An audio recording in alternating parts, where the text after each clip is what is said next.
Hello friends and dear students, आज का हमारा टॉपिक है structure and uses of phenol and resorcinol, जो कि B pharm third semester second year student के जो सब्जेक्ट्स हैं हमारे pharmaceutical organic chemistry second course code BP 301T के यूनिट नंबर 2 के अंतर्गत आता है। इस पूरे सब्जेक्ट का लगभग सभी टॉपिक हम लोगों ने ख़त्म किया था पहले ही पिछले वर्ष ही, लेकिन ये एक टॉपिक छूट गया जहाँ पे स्ट्रक्चर, यूजेज, फिनॉल और रिसोर्सिनॉल और क्रिसॉल का आपको देखना है। उसमें से पहले आज जो फिनॉल और रिसोर्सिनॉल का है वो हम लोग इस वीडियो में देखेंगे और नेक्स्ट वीडियो में हम लोग क्रिसॉल के बारे में बात करेंगे। तो मैं हूं डॉक्टर विजय शुक्ला। चलिए शुरू करते हैं। तो सबसे पहले हम बात करते हैं स्ट्रक्चर ऑफ फिनॉल की। तो फिनॉल को हम कह सकते हैं कि बहुत ही एक बेसिक सा स्ट्रक्चर है, बहुत ही आसान सा एक स्ट्रक्चर है। एक एरोमेटिक अल्कोहल आप इसको बोल सकते हो, जहाँ पर बेंजीन रिंग्स के ऊपर एक हाइड्रोजन, किसी भी एक हाइड्रोजन को रिप्लेस करके OH ग्रुप को या हाइड्रोक्सी ग्रुप को हम लोग लगा दें, that is known as phenol. अब इसको हम लोग थोड़ा सा और डिटेल करें तो हम कह सकते हैं कि जो बेंजीन है वहाँ पे जो भी कार्बन है, हम सब लोगों ने पहले भी बेंजीन रिंग के स्ट्रक्चर को डिस्कस किया था, तो हमने कहा कि जो बेंजीन के 6 कार्बन है वो सभी के सभी sp2 हाइब्रिडाइज हैं और इन सभी sp2 हाइब्रिडाइज जो कार्बन हैं इन सभी के पास एक एक जो है वो 2pz ऑर्बिटल जो है वो अनहाइब्रिडाइज्ड है, वो आपस में ओवरलैप करता है और उस ओवरलैपिंग की वजह से एक बड़ा पाई मॉलिक्यूलर ऑर्बिटल बनता है जहां पर पाई इलेक्ट्रॉन्स जो हैं वो डिलोकलाइज्ड होते हैं और इन्हीं में से एक कार्बन जो कि sp2 हाइब्रिडाइज है उस पे से हाइड्रोजन को हटा करके अगर OH ग्रुप को लगाया जाए तो वही हमारा क्या कहलाएगा, फिनॉल का स्ट्रक्चर कहलाएगा। अब कुछ और खास बातें कर सकते हैं क्योंकि इसके स्ट्रक्चर में बहुत ज़्यादा बातें तो हम लोग कर नहीं सकते। जैसे हम लोगों ने एलिफेटिक जब एल्कोहल्स पढ़ा था, जैसे मिथेनॉल था, इथेनॉल था, उसके स्ट्रक्चर जब हम लोगों ने डिस्कस किए थे आपके साथ, तो हमने बताया था कि जो कार्बन OH ग्रुप के बीच में एक बॉन्ड एंगल बन रहा है, यानी इस कार्बन, इस ऑक्सीजन और हाइड्रोजन, ये थोड़ा सा झुक जाता है और इसमें जो बॉन्ड एंगल है इन तीनों के बीच में वो कितना होता है, 109 डिग्री का होता है। अगर बॉन्ड लेंथ की बात करें, जो कि कार्बन और ऑक्सीजन के बीच की बॉन्ड लेंथ है, वो 136 पिकोमीटर होती है फिनॉल के केस में, लेकिन किसी और अल्कोहल जैसे कि मेथेनॉल, इथेनॉल की अगर बात करें तो वहाँ पर ये लेंथ थोड़ी सी ज़्यादा होती है। यानी कि जो आपका फिनॉल है यहाँ पर ऑक्सीजन एंड कार्बन के बीच की जो बॉन्ड लेंथ है ये छोटी होती है then the other aliphatic alcohols. ऐसा क्यों होता है? ऐसा इसलिए होता है क्योंकि हमने पहले ही डिस्कस किया कि यहाँ पर एक पाई मॉलिक्यूलर ऑर्बिटल बन रहा है जिसमें पाई इलेक्ट्रॉन्स मूव कर रहे हैं, डबल बॉन्ड यहाँ मूव कर रहा है और उसको देख करके ये जो ऑक्सीजन है हमारा, इसके पास जो नॉन बॉन्डिंग या अनशेयर्ड इलेक्ट्रॉन पेयर है वो अट्रैक्ट होते हैं इस पूरे सिस्टम में और वो पार्टिसिपेट करने लगते हैं रेजोनेंस सिस्टम में। इस वजह से जो ऑक्सीजन है वो कार्बन के पास थोड़ा सा ज़्यादा आ जाता है और इस बॉन्ड के ऊपर भी थोड़ा सा डबल बॉन्ड कैरेक्टर जो है वो शो होने लगता है। जैसा कि हम लोगों ने जब फिनॉल की हम लोग रिएक्शन पढ़ रहे थे इसी सब्जेक्ट के अंदर, या हम लोगों ने ये जाना कि फिनॉल जो है वो हमारा ऑर्थो पैरा डायरेक्टिंग ग्रुप है, तो हमने वहाँ पे आपको क्लियरली डिस्कस करके दिखाया है कि किस तरीके से रेजोनेंस पाया जा रहा है फिनॉल में और किस तरीके से नॉन बॉन्डिंग इलेक्ट्रॉन पेयर जो ऑक्सीजन का है वो रिंग सिस्टम के अंदर जा रहा है। तो वो वीडियो आपने जरूर देखा होगा, नहीं देखा है तो आप डिस्क्रिप्शन लिंक में से जा करके उसको देख सकते हैं। नेक्स्ट, और जो एरोमेटिक रिंग है उसकी वजह से जो ऑक्सीजन के नॉन बॉन्डिंग इलेक्ट्रॉन पेयर हैं वो रिंग सिस्टम में आ रहे हैं और ऑक्सीजन जो है वो कार्बन के पास पहुंच जा रहा है। फिनॉल को हम कह सकते हैं कि ये एक हाइड्रोक्सी बेंजीन है, ये एक कार्बोलिक एसिड के रूप में भी जाना जाता है, थोड़ा टॉक्सिक होता है और अपने स्किन पर अगर हम लोग सीधे इसको कंसंट्रेटेड मात्रा में गिराएंगे तो ये हमारे स्किन के लिए कोरोसिव भी साबित होता है, यानी हमारे स्किन को जला सकता है, हार्म पहुंचा सकता है। अगर इसके IPSC नॉमेनक्लेचर की बात करें तो हमने पहले ही आपको एरोमेटिक नॉमेनक्लेचर के समय भी बताया था कि अगर बेंजीन रिंग के ऊपर OH ग्रुप लगा हो तो ऐसे स्ट्रक्चर को हम लोग फिनॉल कहते हैं और इनके जितने भी डेरिवेटिव्स आएंगे उनको हम लोग फिनॉल के डेरिवेटिव्स बोल सकते हैं, यानी IPSC नॉमेनक्लेचर में से फिनॉल नाम से ही जाना जाता है। अब बात करते हैं यूजेस की। तो फिनॉल एक काफ़ी यूज़फुल कंपाउंड है, खास करके अगर फार्मास्यूटिकल्स की बात करें या कॉस्मेटिक्यूटिकल्स की बात करें तो ये काफ़ी सारे प्रोडक्ट्स को बनाने के काम में आता है, जैसे सनस्क्रीन है, आपका स्किन लाइटनिंग जो क्रीम्स आती हैं उनमें और हेयर कलर सॉल्यूशंस में। लेकिन इसकी जो कंसंट्रेशन होगी वहाँ बहुत ही कम होगी क्योंकि हम जानते हैं कि स्किन प्रिपरेशंस में हम इसका प्रयोग कर रहे हैं लेकिन ये हमारी स्किन के साथ अच्छा इफेक्ट नहीं शो करता है, तो हमें अवॉइड करना चाहिए। लेकिन ये कॉस्मेटिक्स में यूज़ किया जाता है, कभी कभार यूज़ करना हो, किसी को गोरा वोरा होना हो तो यूज़ कर सकता है, लेकिन जनरली जो है इसका जो प्रयोग है वो बहुत ही लिमिटेड मात्रा में, बहुत ही कम मात्रा में या बहुत ही कम कंसंट्रेशन में करना चाहिए। फिनॉल जो है वो एक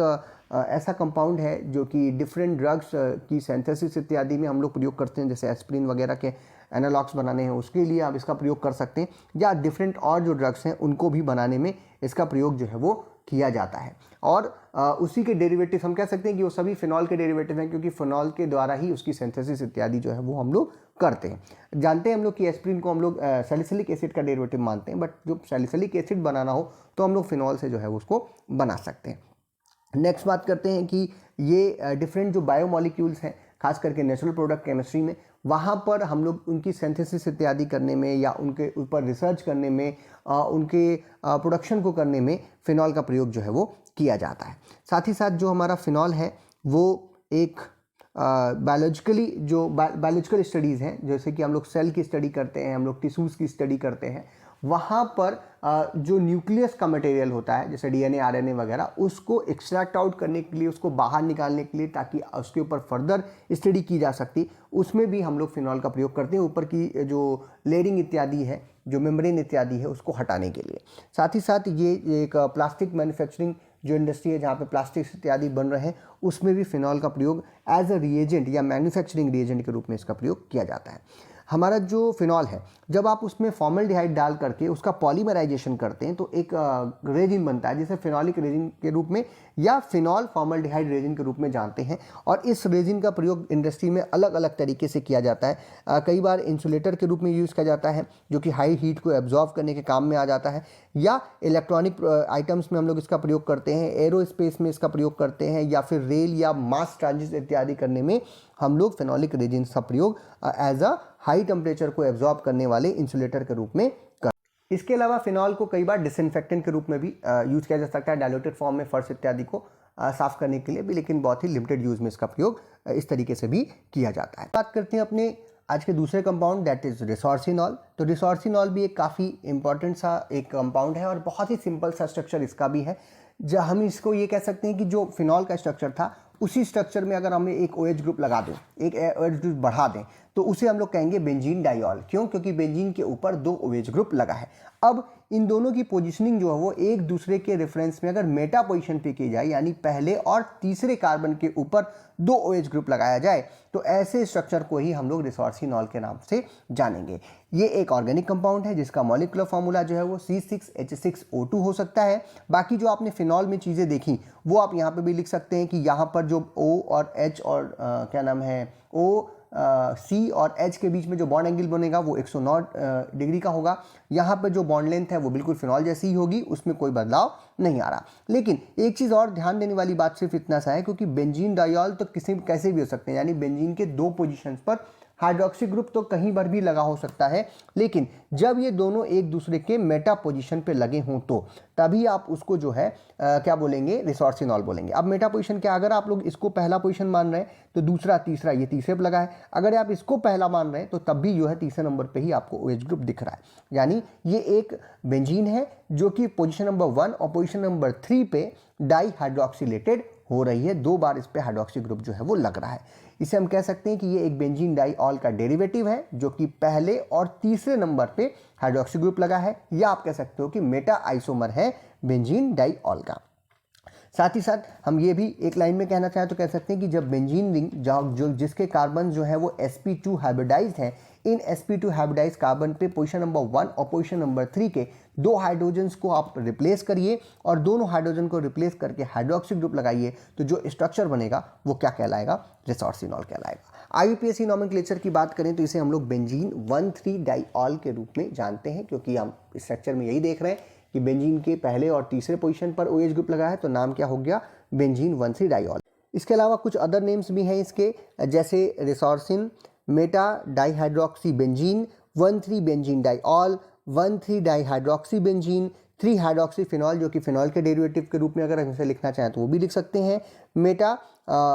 हाइड्रोक्विनोन और मेटा बेंजीन डाइऑल। ये सारे इसके अदर नाम्स हैं और इन नाम से भी ये काफ़ी ज़्यादा फेमस है, लेकिन सभी का स्ट्रक्चर जो है वो रिसोर्सिनॉल से मैच खाता हुआ रहता है। अब बात करते हैं इसके यूजेस की, क्योंकि जो रिसोर्सिनॉल है वो काफ़ी ज़्यादा तरीके से यूज़ किया जा सकता है। पहला तो ये कि ये एंटीसेप्टिक या डिसइंफेक्टेंट के रूप में हम इसका प्रयोग कर सकते हैं, फिनॉल से बेहतर प्रयोग कर सकते हैं रिसोर्सिनॉल का। इसके साथ ही साथ जो स्किन से रिलेटेड प्रॉब्लम्स हैं, जैसे कि सोरोसिस है, जहाँ पर स्किन के ऊपर चकते दाने पड़ जाते हैं, लाल दाने आ जाते हैं, या फिर रैशेस इत्यादि पड़ते हैं, या फिर हिंड्राइडाइटिस सुपरटिवा, जो कि एक बीमारी है जहाँ पर जो स्किन है उस पर लम्स बनते हैं, खास करके अंडर आर्म्स इत्यादि में, और इन लम्स के में इन्फ्लामेशन इत्यादि हो सकता है, कई बार घाव हो जाते हैं। उस कंडीशन को हम लोग हिंडाइटिस सुपरटिवा के नाम से जानते हैं, और इस कंडीशन में भी रिसोर्सिनॉल का प्रयोग किया जा सकता है, या फिर एक्जिमा जो खुजली इत्यादि हो रही हो, या स्किन जो है बहुत ही ड्राई हो जा रही है, ऐसे कंडीशन में भी। खास करके जो इसका सॉल्यूशन आप तैयार करेंगे वो 5% से 10% तक का ही कंसंट्रेशन का लेना है, इससे ज़्यादा कंसंट्रेशन का नहीं यूज़ करते, क्योंकि ये भी टॉक्सिक इन नेचर होता है, क्योंकि फिनॉल का ही डेरिवेटिव है। अब बात करते हैं अदर यूजेस की, तो ये गैस्ट्रिक अल्सर्स के केसेस में यूज़ किया जा सकता है 125 से 250 mg की जो टैबलेट्स हैं या पिल्स के रूप में, और साथ ही कहा जाता है कि ये एनाल्जेसिक और हीमोस्टैटिक एक्शन जो है वो शो करता है, यानी कि इस तरीके से इसको गैस्ट्रिक अल्सर में हम लोग यूज़ कर सकते हैं। बात करते हैं अलग, तो ये एक्सटर्नल जो यूजेस हैं स्किन के ऊपर, वहाँ पर भी प्रयोग किया जा सकता है। खास करके वेजाइनल जो एरियाज़ होते हैं वहाँ पे कई बार इन्फ्लामेशन, इचिंग या इरिटेशन इत्यादि कॉज हो रही होती है due to some over sweating इत्यादि, तो वहाँ पर भी हम लोग इसे साफ़ सफाई के लिए 2% सोल्यूशन के रूप में इसका प्रयोग कर सकते हैं। साथ ही ये एक स्किन जो है प्रोटेक्टिंग के रूप में या फिर टॉपिकल एनाल्जेसिक के रूप में भी यूज़ किया जाता है। कुछ एरियाज़ में, खास करके जैसे अंडर आर्म का एरिया हो गया, आपके जो हैं वेजाइनल एरिया हो गया, वहाँ पर। साथ ही एक डाई जो डाइस के रूप में के प्रोडक्शन के रूप में, प्लास्टिसाइजर्स के रूप में, या फिर रेजिन्स बनाने के, जो कि यूवी एब्जॉर्बर के रूप में यूज़ करता है, क्योंकि यूवी लाइट को एब्जॉर्ब कर लेती है। ये भी जब हम लोग इसको खास करके रिसोर्सिनॉल का एक यूज़ है जो कि आप लोग आगे भी हमने लिख रखा है, जैसा कि फॉर्मल्डिहाइड के साथ फिनॉल को जब हम लोग ले रहे थे तो रेजिन बन रही थी पॉलीमराइजेशन के थ्रू, वैसा ही रिसोर्सिनॉल को जब हम लोग फॉर्मल्डिहाइड के साथ रहते हैं तो भी पॉलीमराइजेशन के थ्रू एक थर्मोस्टेट रेजिन बनता है, जो कि एक इंसुलेटिंग का काम करता है। इंसुलेटिंग थर्मल जो चीज़ें हैं उनको इंसुलेशन करने के लिए इंडस्ट्री में इसका प्रयोग भी किया जाता है, जो कि एक एरोजेल बनाता है। एरोजेल को हम लोग फ्रोजन स्मोक के रूप में भी देखते हैं, बहुत ही हल्का लाइट सा जो है ये मटेरियल जो है वो बन करके आता है। साथ ही ये एनालिटिकल केमिस्ट्री में भी यूज़ किया जाता है, खास करके कीटोसिस के डिटर्मिनेशन में। क्वालिटेटिव जो डिटर्मिनेशन होते हैं, जिसे हम लोगों ने पहले पढ़ा था सेलिंग वॉस टेस्ट के रूप में, वहाँ पर एक एनालिटिकल रेजेंट के रूप में रिसोर्सिनॉल का प्रयोग जो है वो हम लोग करते हैं। तो ये था आज का हमारा टॉपिक, जहाँ पे आपने फिनॉल के स्ट्रक्चर, ज़्यादा कुछ है नहीं बताने के लिए इसमें, फिर भी फिनॉल के स्ट्रक्चर, रिसोर्सिनॉल के स्ट्रक्चर को देखा, उनके कुछ यूजेस को जानने की कोशिश की। काफ़ी सारे बच्चों के कमेंट आ रहे थे, मुझे लगा कि ये टॉपिक बन गया होगा, बट ये छूट गया था, छोटा सा ही टॉपिक है। नेक्स्ट वीडियो में हम लोग क्रिसॉल जो टॉपिक है हमारा, उसका भी स्ट्रक्चर एंड यूजेस को देखेंगे, और जल्दी 1-2 दिन में मैं आपको उसको भी प्रोवाइड करा दूंगा। अगर आपको टॉपिक पसंद आया हो, वीडियो पसंद आया हो, तो इसे लाइक कीजिए, अपने फ्रेंड्स में शेयर कीजिए। चैनल पर नए हो तो चैनल को सब्सक्राइब कीजिए। पूरी की पूरी प्लेलिस्ट तैयार है, 1-2 इस तरीके के छोटे मोटे टॉपिक जो हैं वो छूटे हुए थे, वो कंप्लीट है, आप वहाँ से देख सकते हैं। अगर आपके कोई प्रश्न हो तो आप कमेंट बॉक्स में लिख सकते हैं। वीडियो को देखने के लिए बहुत बहुत धन्यवाद। कोई भी सपना साकार करने के लिए सबसे जरूरी है सही कोच का होना। चुनिए doctor PKS and doctor MPS classes को और करें अपने B Farm D Farm का सपना साकार। Download the app now.